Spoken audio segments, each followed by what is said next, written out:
No matter what Dungeons and Dragons campaign you're playing, a good old dungeon crawl should always be a part of it. At least that's my opinion. But sometimes, if you've been playing with the same people and the same party for years upon years, it might be hard to figure out some new and fresh ideas to fill in your dungeon in terms of monsters, puzzles, traps, quests, and everything that needs to be inside a dungeon. And that is exactly what Campaign Builder Dungeons and Runes by Kobold Press is for. Hi there fellow roleplayers and game masters, my name is Mr. Tarask, and today I want to talk about Campaign Builder Dungeons and Runes, which is part of a book series by Kobold Press. This is the Dungeons and Runes one. For all I know, this is the latest one, but it took an enormous long while to reach my doorstep for some reason. It was sent to me a while ago, but it took like very long. I had to pay like taxes on it for it to reach me and that kind of stuff, but it is on my doorstep and I have been flipping through it and I want to give you my first impressions. Now, like I said, it is a video series, a book series that is part of the Campaign Builder series. This one is called Castle and Crowns, and this one is called Cities and Towns. Now, this one I've actually used quite a lot to build some, randomly build some cities, fill them out with like political systems, NPCs, taverns, locations to go, and that kind of stuff. So that is what Cities and Towns is all about, to place cities, towns, and that kind of stuff in your campaign world, but also come up with like reasons for those cities to be there, how they started out, what the political system might be, that kind of stuff, like locations to go. And it's the same with Castle and Crowns. Now, Castle and Crowns is one that I talked about it on my channel, and I like it for what it is, but it is not a book that I have used a lot. I used this once to build a keep, kind of just a keep in the middle of my campaign, with some details that I got from this book, which again, it does its job very well. It's just not something that I personally use that much if you compare that with like Cities and Towns. Now, something that is really important to state here is that this one has the 5E logo on it, and this one, the Castle and Crowns, already has details of the Valiant logo on it. And the new one, the one that I want to talk about today, also has details of the Valiant logo on it. Now, this is entirely built for 5th edition and Tales of the Valiant,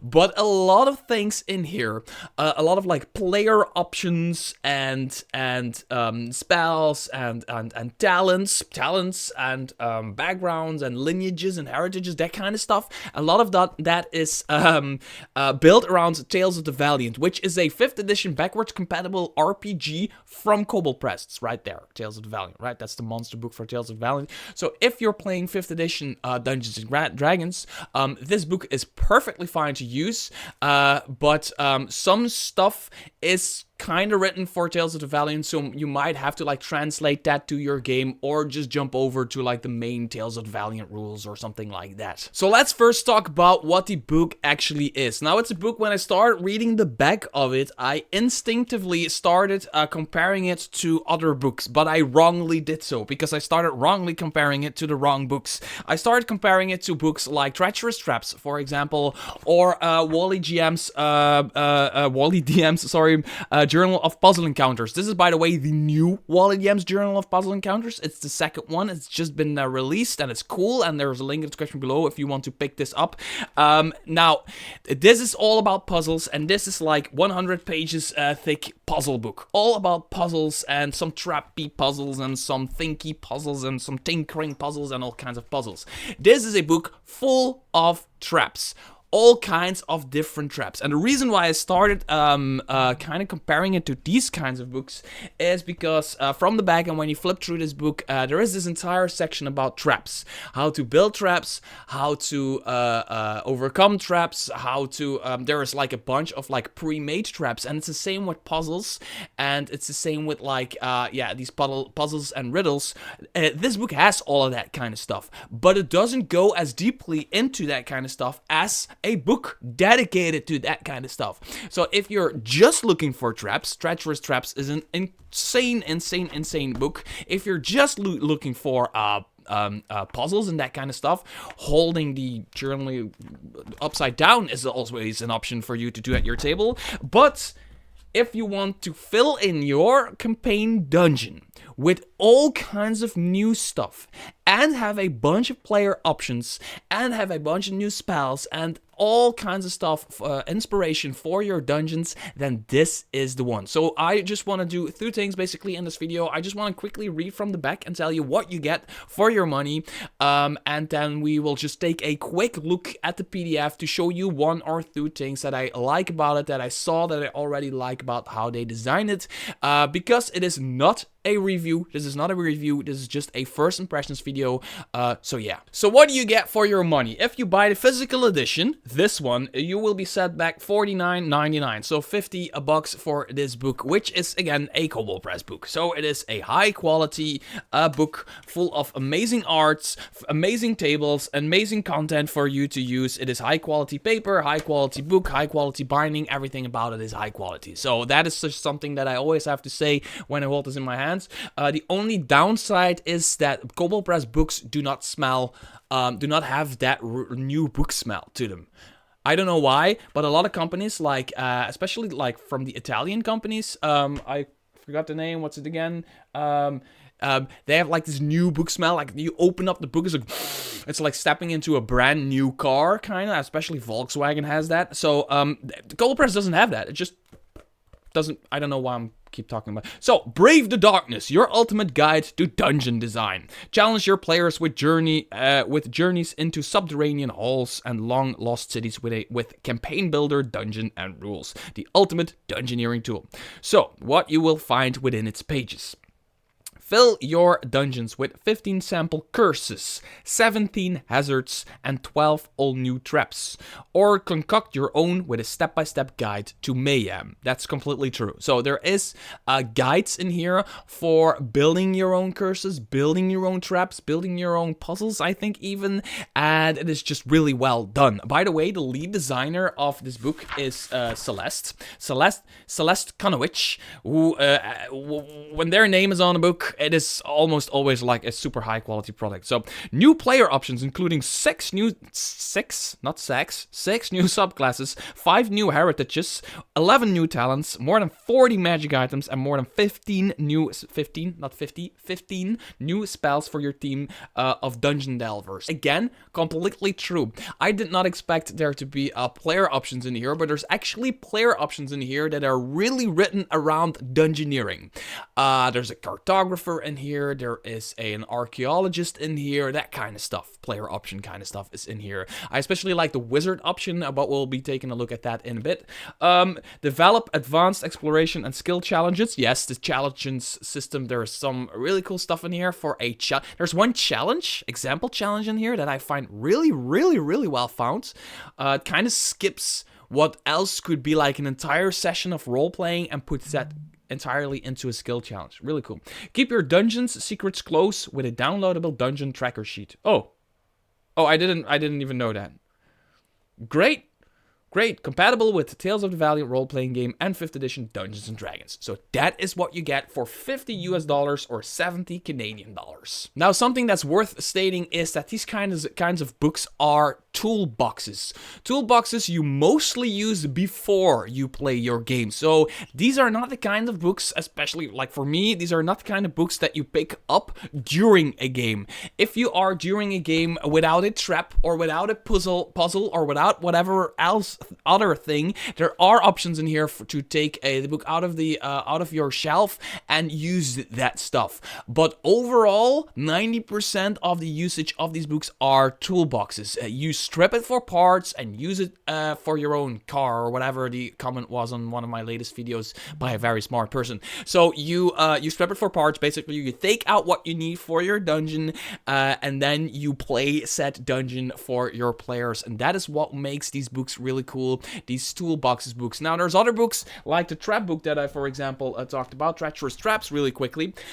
This is more like a, for me, I use this when I'm in a dungeon or in a situation where the players take an unexpected left turn and I need to come up with a trap quickly. I just open the random rolling table of this one and just come up with a trap quickly. So this is not as much as a toolbox kind of thing. It's just like more of a, it helps me improvise, basically. It makes the improvisation faster and also more fair towards the players, because if they get killed by a trap, it's not my fault, it's the book's fault.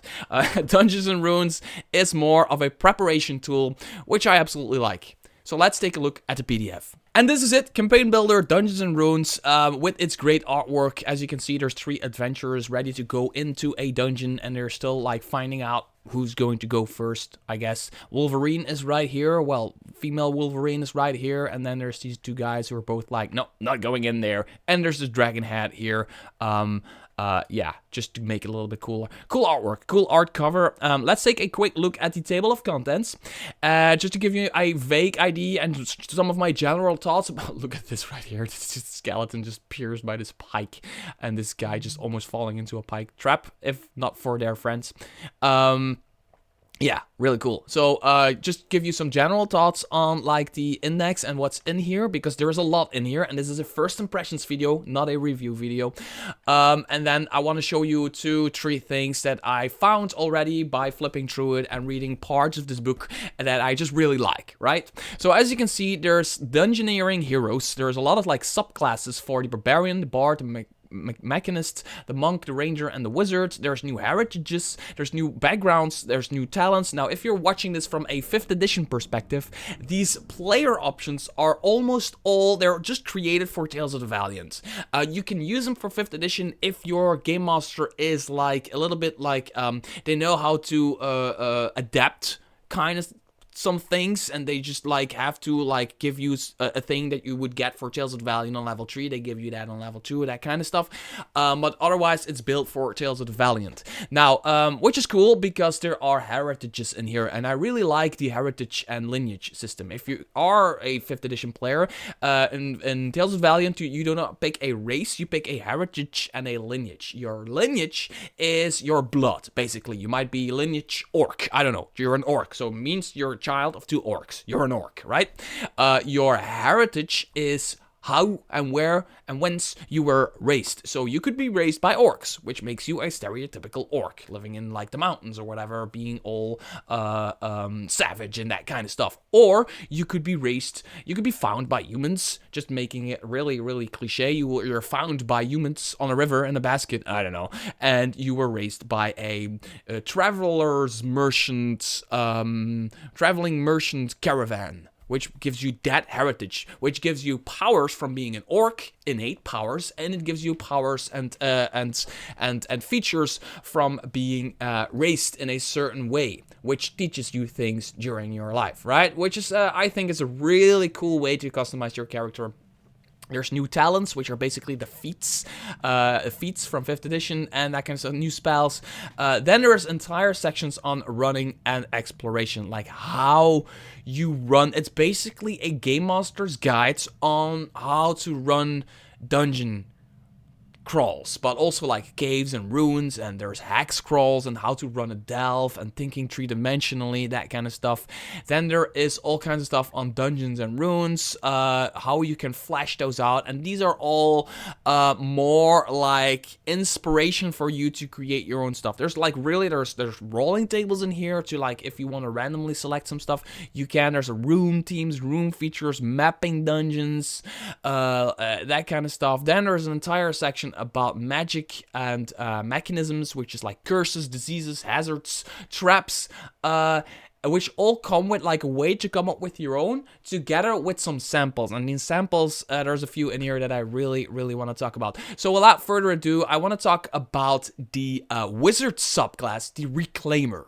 And if you know me, you know I rarely talk about spellcasting classes when I review books or do first impressions on books. I almost always go to the fighter or the barbarian or whatever. Now, first of all, there isn't the fighter subclass in here, and the other ones are really great, but I just like this one. Wizards in the Reclaimer tradition devote themselves to seeking out and recovering lost and forgotten magical knowledge. So basically, they are magical Indiana Jones, whether that be in the form of items, spells, or other application. This devotion often drives wizards from the tradition to explore ancient ruins and delve into dangerous dungeons in search of such magical knowledge. Many see the risk as justified if they find a new form of magic. And Kobold Press, being Kobold Press, they give us a piece of art of a Reclaimer wizard being a bearfolk. Sorry, a bearfolk being a wizard subclass, Reclaimer or Reclaimer subclass thingy. Really cool artwork of a bearfolk. I always like seeing bearfolk in forms that are not like the fighter or barbarian kind of vicious kind of creature, right? They also can be really smart creatures. So basically, this is a subclass.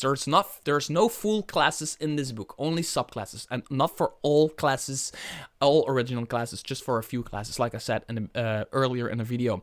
So when you gain a new talent, you can select it from either the magic or the technical talents, which is always really cool. So a talent is a feat. In the player's guide of Tales of Valiant, there are talents, but normally as a wizard, you can only pick from the magic talent, but right now here you can also pick from the technical talent, which makes sense because you go into dungeons and you need a lot of like technical hands-on skills, because your magic isn't usable always or for everything, right? You have this spell slot thing going on, and at the end of the day you're just exhausted and you cannot cast any spells anymore. Also at level 3, you've studied obscure magical lore closely enough that it comes to you unbidden. You gain proficiency in Arcana skill. If you already have that, double it.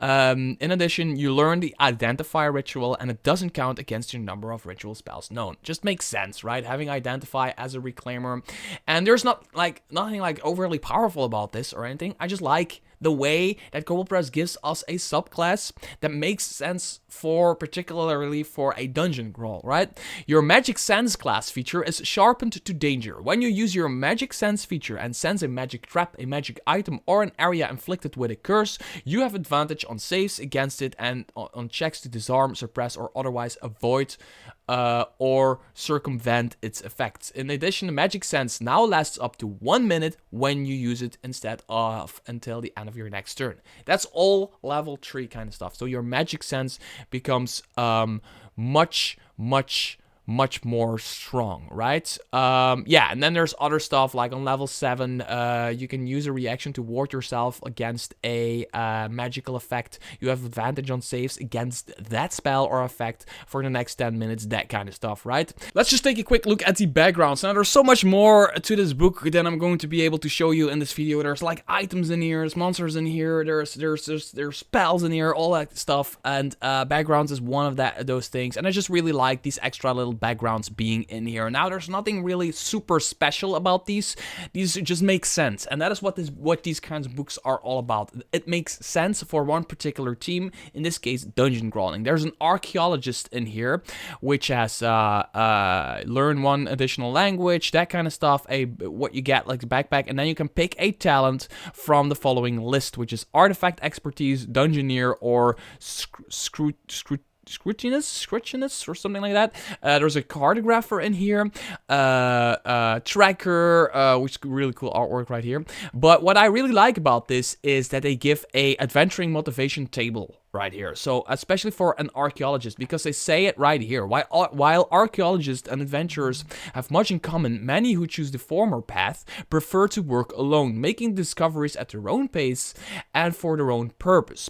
When you begin your adventures, consider why you left this lifestyle behind for one of the exploration and camaraderie, right? Which makes sense because an archaeologist is not really there per se to, I don't know, go hardcore on disabling traps and that kind of stuff. They want to do it like really slowly and methodically because they're not in there they're not per se in there for the adventure. They're almost always in there for the discovery of an item or a lost civilization or that kind of stuff. They often come in and they often get in touch with, like, I don't know, a trap or a hazard. They're basically Indiana Jones, right? But that's not the purpose of it. The purpose is to get something and get that knowledge or discover something. Let's just roll a d8 really quickly. Oh, I just rolled a 1. Adventuring allows me to make practical use of the knowledge I've learned in my research. Makes a lot of sense. And there's like 8 of these for each of these backgrounds, which I like that they put that in here.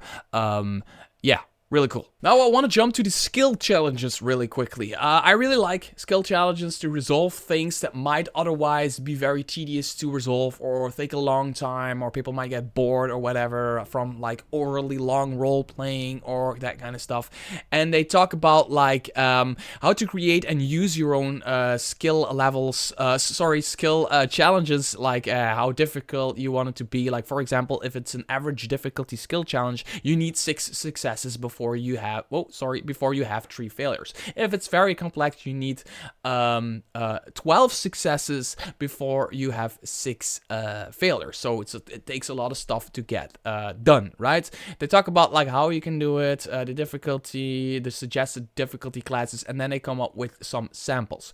Now, there's 2 in here that I really, really like. First one is being buried alive, because I like it for story purposes. I've never thought about this, but with this example, a bad guy might make a part of a dungeon collapse just to buy time for themselves.